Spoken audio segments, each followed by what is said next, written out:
当你可爱的小电驴在维修店需要拧紧某个螺丝的时候，是否遇到过维修小哥用手电钻把你的螺丝给刮花呢？或者，当你在家 DIY 用手电钻拧紧螺丝时，发现你的手电钻并不会拧得太紧，就已经拧不动了呢？亦或者是你在拧松别人拧紧的螺丝或者螺母时，发现你的手电钻在螺丝刀模式下拧不动，而在平钻模式下也拧不动，甚至还会刮花螺丝。这是因为一方面你的手电钻的扭矩确实太小，另一方面手电钻并不是一个带有冲击功能的起子机。大家好，我是 Table， 欢迎来到我的频道。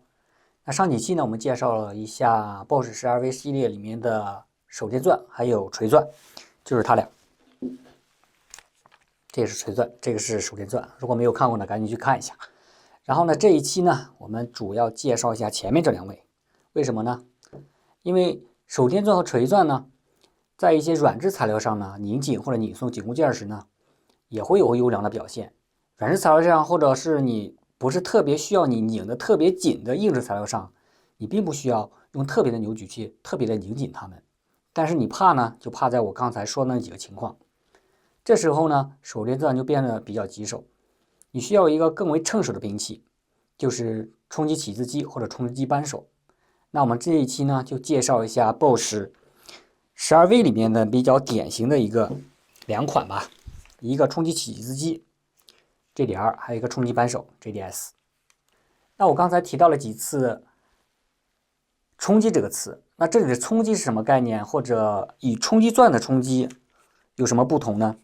我们知道冲击钻里面的冲击是一个纵向捶打的过程，纵向捶打钻头嘛，就怼了一下钻头，然后达到一个瞬时的冲量，来达到更快速的一个打孔吧。那电动扳手和电动起子机的冲击是什么概念呢？它其实是一个轴向的冲击。那何为轴向呢？就是你电机的旋转方向相同，你电机顺时针旋转，那它就是顺时针冲击；逆时针旋转，那它就是逆时针冲击。那这里的冲击呢，就相当于一次捶打。如何实现这个原理呢？其实我简单说一下，具体呢，你可以找一些科普的视频。比方说，我现在拿了一个冲击起子机，那冲击扳手一样的道理啊，就是它在空载的时候呢，或者低阻力下，它并没有使太大劲儿的时候，那它就旋转，里面有一个旋转的惯性锤，那这个锤子呢，跟输出轴是同步旋转的。比方你现在听一下，你可以理解为这里面有一个输出轴，还有一个惯性锤，它俩是同步旋转的。这时候呢，就跟手电钻的平钻是一个道理，就是它没有发生它冲击这个动作。那何时候发生呢？就是当它遇到一个高阻力的触发才触发，高阻力的时候才触发。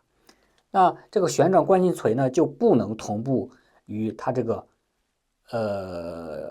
轴向去同步旋转了。那它在电机的驱动下呢，这个锤子呢，它就是往后拉，或者是它往后滑动吧，就压缩后面的那个弹簧。它后面其实有一个弹簧，把这个弹簧压到一定程度，或者说它这个锤子滑动到一定位置的时候呢，它就把这个弹簧的能量去释放，就是把这个锤子往前咵的一下往前冲。那这个冲的过程呢，还有一个惯性，什么惯性呢？就是它有一个旋转的惯性。那它这个旋转的冲击力呢，会立马传递给一个敲打到前面的一个就是一个冲击环吧。它这个冲击环就跟前面一个这个输出轴也是同步的，就相当于我同步旋转捶打了一下这个冲击环。那这个冲击环嘛，就作用到外面这个，比方说这里的扳手啊，或者螺丝刀啊这种力道上面。就是怎么理解呢？就是你可以想象一下，当你用一个手动的扳手去拧不动一个螺丝或者螺母的时候呢，你的第一反应是什么？你的第一反应就是用一个锤子去打这个手柄，就是我使劲打它一下，给它一个瞬时的冲击力。它跟这个道理是差不多的。然后这个整个过程呢，其实就是一个通过高频率的一个重复的冲击，哒哒哒哒哒哒哒哒哒哒，就比方说1秒钟几次或者10来次吧，叠加之后呢，就形成一个远超于手电钻的一个输出扭矩吧。简单来讲就是这么一个道理。那前面扯了那么多呢，我们回归主题，主要讲一下这2个机器的主要参数吧。你从外观上来看，除了它俩的前面夹头不一样，其他都是一样的。其实你从官网上查它俩的参数对比来讲，其实事实也差不多。除了它俩的电机性能输出方面稍微有一丢丢不一样，还有因为它这个起子机的个头稍微突出了一点，所以它的个头稍微比这边高出3到5毫米以外，其他性能参数都是一模一样。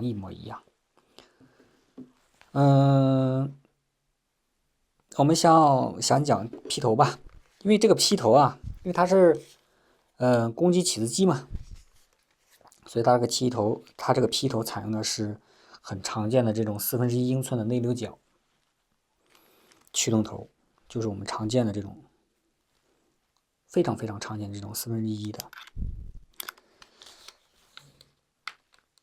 你可以看到它其实不太容易下去。我的目的就是我很快的让它下去或者出来，但是它这设计上有一些缺陷吧。你看，它下去了，然后呢，还要让我再，不能多吐槽。这个呢是一个3/8英寸的一个方形的。干嘛不能吐槽？真的是。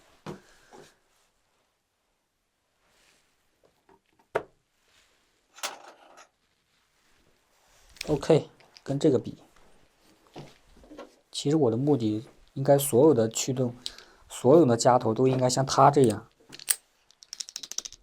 看见没发现是不是？那我们再表演一下。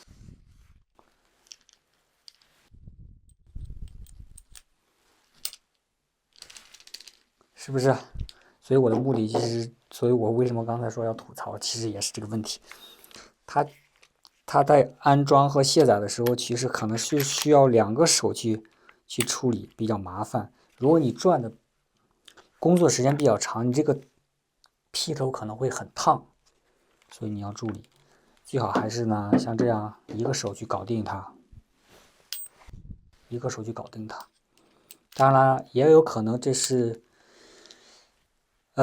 微软的一个它的设计的专利吧，别人可能抄不来或者不让抄，其他的吧无所谓了。然后呢，我们再讲这个方形的这个3/8中飞的驱动头，中飞是国内的叫法，还有一个小飞是1/4小飞，刚才说了3/8中飞，还有一个1/2大飞，飞是飞机的飞啊，飞机杯的飞，就这个飞字。然后其他这几个头呢，顺便也介绍一下。这个是可以旋转的一个头，主要是也是用于它。这2个其实也一样，也是可以用来旋转。这就是那个小飞可以旋，这个是不可以旋转，然后这个是小飞可以旋转的。几个劈头讲一下，然后这个是大飞可以旋转的，没有这么变态的，后面这么细，前面这么粗，所以这也是买的稍微比较，或者像这样的嘛，是吧？后面和前面一样粗嘛，都是大飞的一个口。这个就是一个小的一个，怎么讲？可能你用到的力不要太大就行了，不然的话，你这后面会不会断都是个问题啊，是不是？会不会扭曲也是个问题。好，这是他们的夹头，然后旁边这个套筒呢，刚好也都是中飞的，为了匹配这个冲击扳手，也是一个中飞的。看见没？它不工作了。这是我吐槽的第二个部分，就是它俩的机器可能在设计方面有一些缺陷。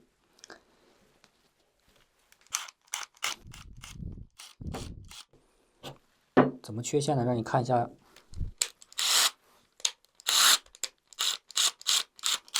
哎，这个现在好了又。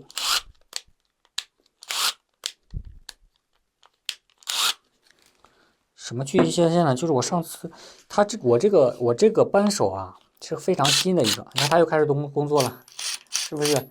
它可能就是某个接触不良，它这个开关中控这里可能某些导电的垫片没有接触的不是很良好，导致你突然你看它有时候会转，有时候会不转。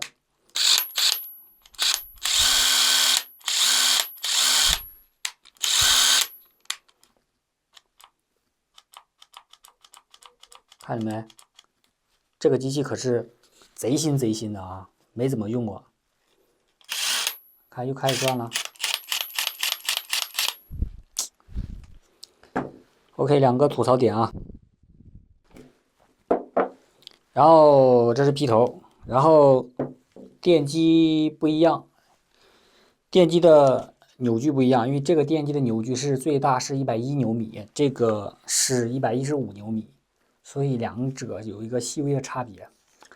然后呢，在转速、空转转速方面，两者是一样的。然后一档的转速是1200 RPM， 二档的转速最大达到2600 RPM， 刚好是一半吧。冲击率方面呢，一档的冲击率是2700 BPM， 二档最大呢是3100 BPM。其他内容呢，我节省时间就不多讲了，你可以参照我贴上来的官方的对比图来对比一下。这上面有一个小的细节啊，往前凑一凑，就是它俩的灯都采用的是3个 LED 灯这种环形的设计，然后上面呢有一个独立的开关去手动关闭或者打开这个 LED 灯。当然了，它们也都是过10秒左右之后会自动熄灭的。而且档位调节，你刚才也看到，档位调节呢也都是电子开关，并没有像手电钻那样有一个很大的一个机械开关。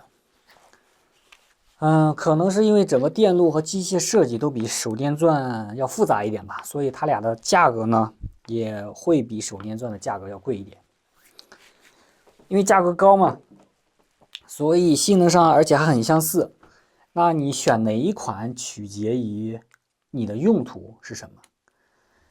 起子机经常用到的就是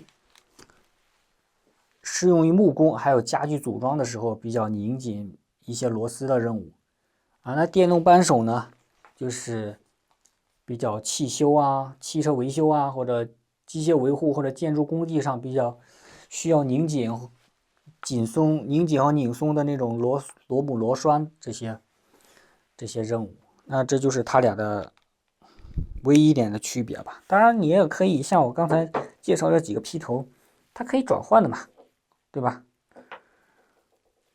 比方说它这个黑色的东西，这么一想，我可以装上这个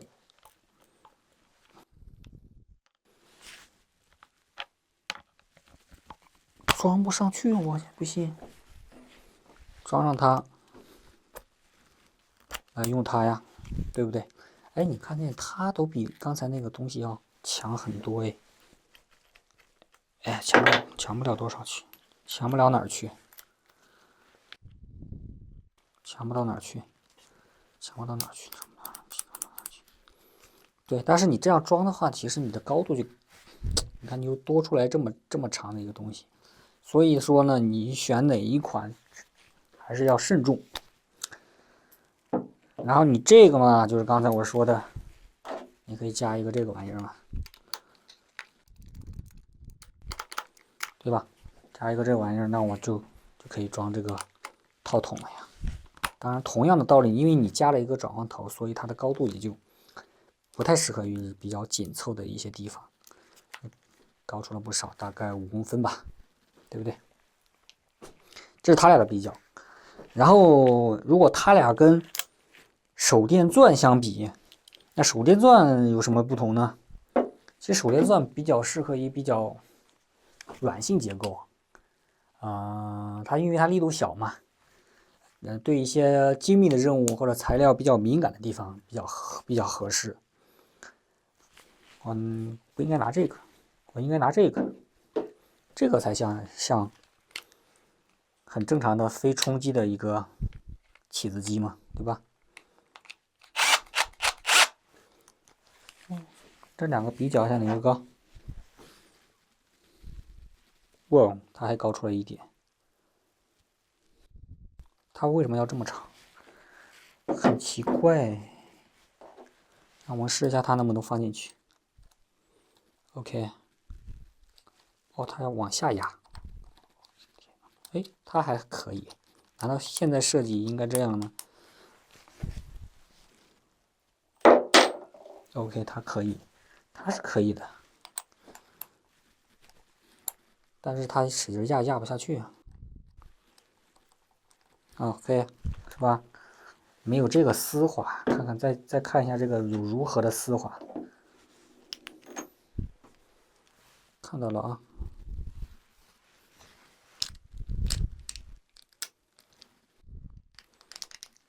对吧？立马就弹出来了，立马又回去了。剩下的时间呢，我们就做一个简单的测试吧。其实没什么要多讲的了。这两个是自攻螺丝，看前面这个头啊，自攻螺丝。然后冲击起子机嘛，还有什么冲击的这个冲击扳手呢，特别适合这种冲击，这种比较自攻螺丝的时候，钻到金属上面比较适合。我们等一下测试看一下啊。那其他的没有什么多讲的了，那我们接着开始测试。OK， 我们开始第一块木头测试啊。这个木头还是挺硬的，虽然我不知道它是什么木头。我们先看一下这个木头的高度啊，大概24厘米的高度。然后这个钉子呢，25多一点，25.5厘米。然后我们先用这个普通的 JSR 去钻一个口试看。我就不用一个手转一个了，因为可能有点危险，所以我就一个一个来呗。OK， 这样而且你看它这个有点晃，所以不敢两个手一起弄。然后我钻偏一点，不是在最中间，这边是留给另一个去钻的。然后现在开始。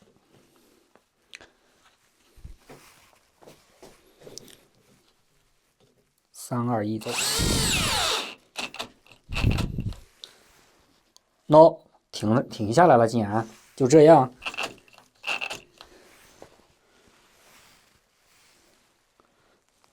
然后现在是2档，换成1档。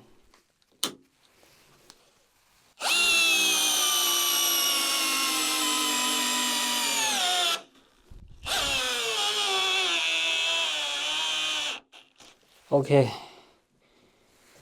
1档的扭矩确实高一点啊，但是它已经。再试一下啊。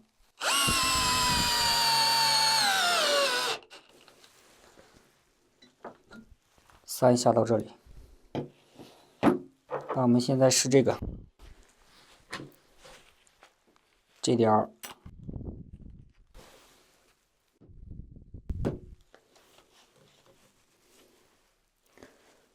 看一下它是在几档？2档。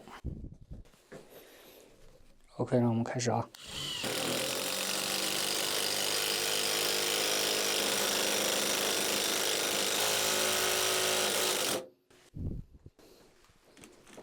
我说它也不行呀。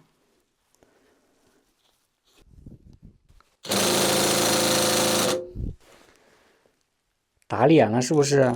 它拧不下去了，哥。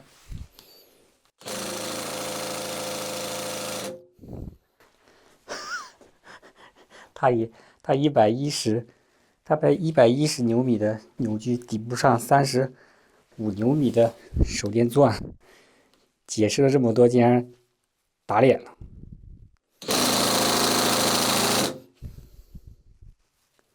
2档试一下。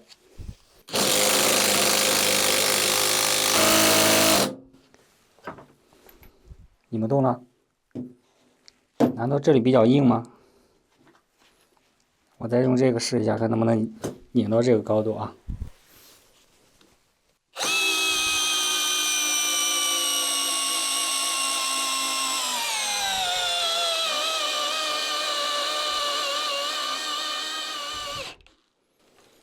好，它停下来了啊，不是我松的，它停下来了。其实还可以呀，35，竟然没让我失望啊！起子机让我失望了，我的老天爷啊！真的动不了，看见没？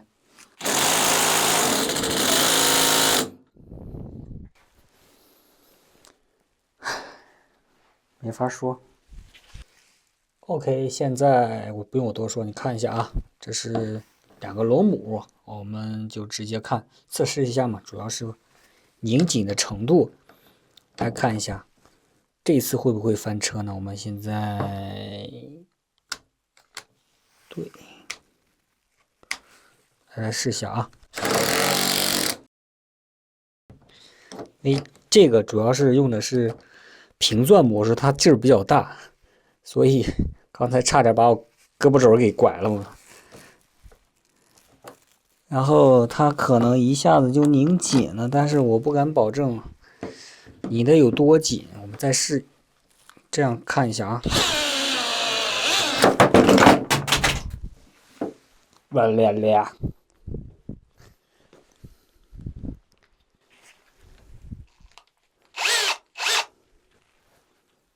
没有摔坏，胳膊还正常，我的胳膊还正常。又翻车了吗？但是如果你这是不是平钻模式，就直接调到20这个档，可能早就，对吧？它早就动不了了。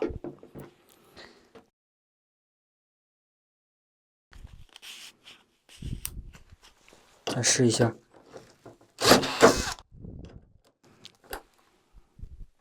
可以啊，不是了，真把我胳膊肘给拐坏了。然后我们看这个，我们就看一下它这个，因为它这个在这里嘛，对，8.8在这里。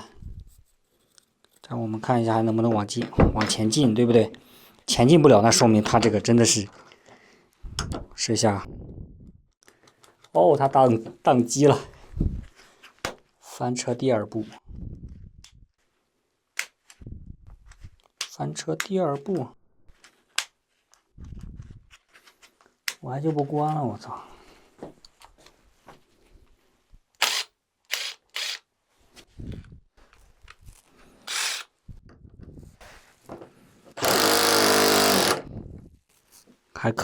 还是可以的，它拧了好几圈了。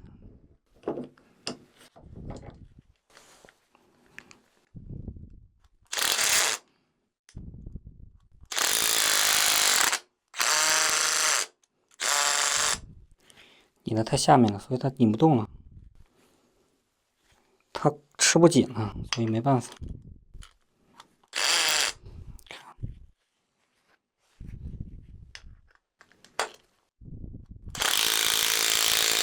所以你这样你就发现它这个玩意儿唯一的好处不会把你的胳膊肘给拐伤，我骨折了，我的妈呀！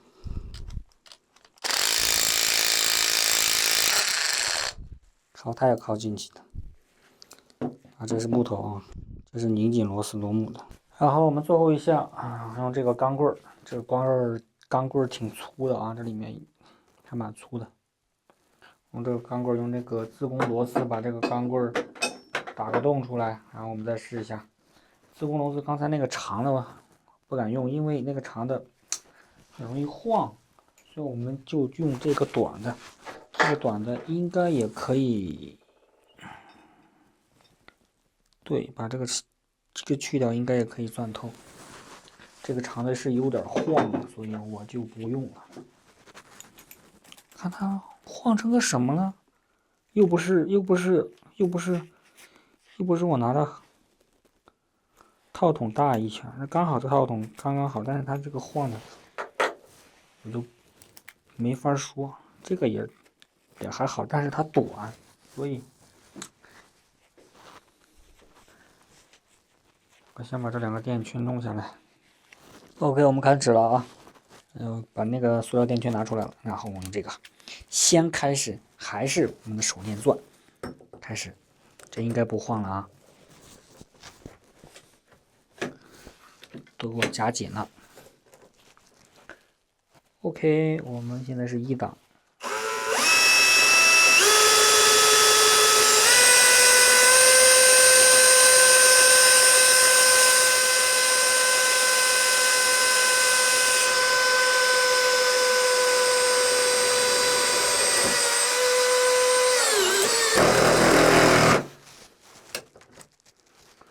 打偏了，所以它搞不定。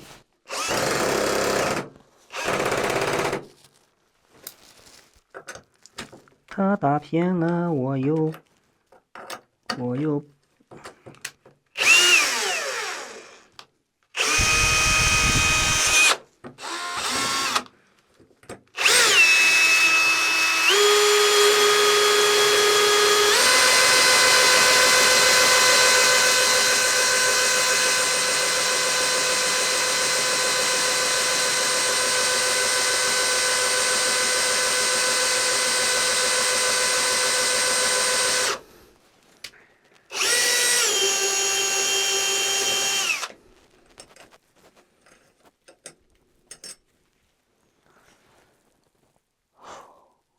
质量呀，所以我拧了半天，拧出个神了，重新来一个，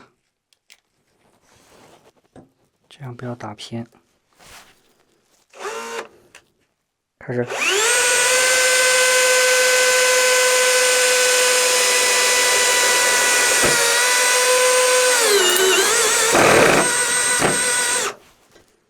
它又坏了。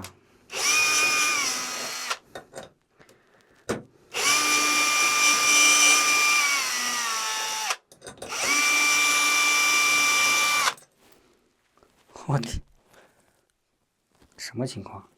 啊？难道下面这么硬吗？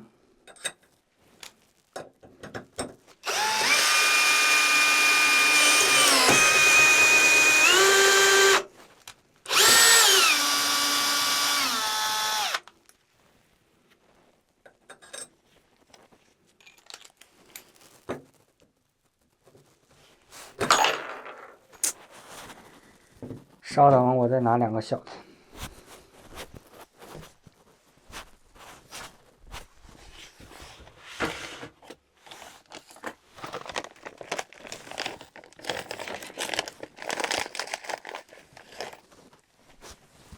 妈的，看我的视频，估计大家都会睡着啊，都能睡着了，我跟你讲。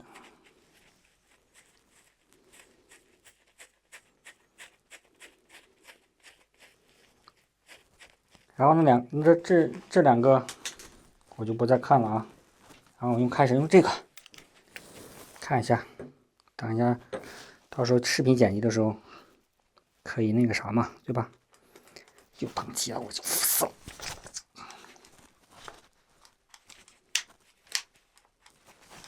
火死了。所以我不建议买啊，我真不建议买这2个东西，什么玩意儿？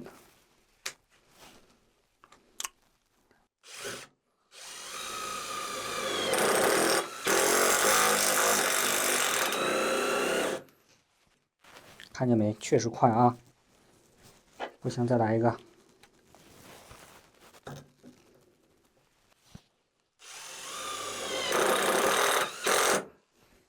不是？确实比这个快。这次可不是翻车了吧？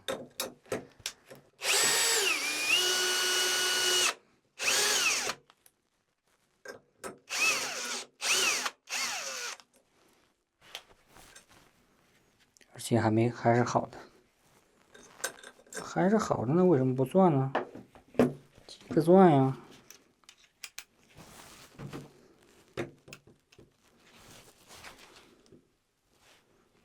不行，我要把这个拿出来。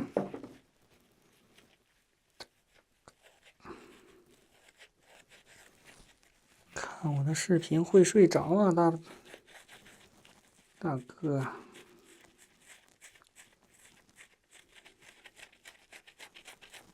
这次的视频又超长了，该删就删，该剪就剪。好，开始，开始，开始，开始，开始！哥哥，哥哥，哥哥，哥哥，醒醒！你醒醒！醒醒啊，大哥！还没下班呢。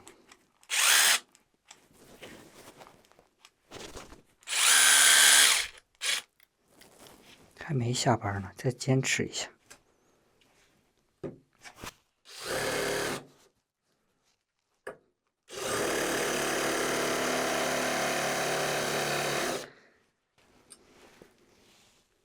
它花掉了吗？为什么转不了了？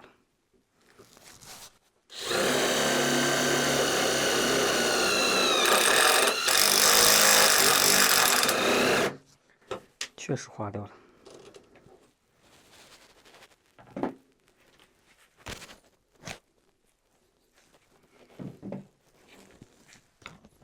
我闻了一下电机的有没有烧掉的味道。